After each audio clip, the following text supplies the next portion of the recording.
How to enable call notes on Nothing Phone. This tutorial shows you how to turn call recording on and get an AI summary of the conversation afterward. First, make sure your Essential Space app is updated to the latest version, since this feature rolls out automatically through the app rather than a system update. From there, place or answer a call as usual. After that, you'll see a notification pop up letting you know recording is available for that call. At this point, long press the Essential key on the side of your device to start recording. Following this, you can also tap Start Recording directly from that notification instead of using the key.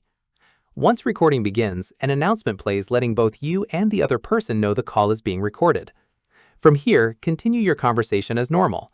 At this stage, once the call ends, wait a moment while your phone finishes saving everything.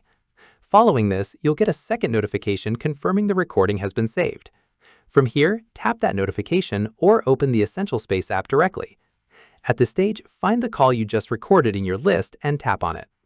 Once open, you'll see a title automatically generated based on your conversation, along with the full transcript, a short summary, and key highlights pulled out from the call. That's how you enable call notes on Nothing Phone. If this helped, drop a like, subscribe for more Android tutorials, and hit the bell so you don't miss the next one. Catch you then!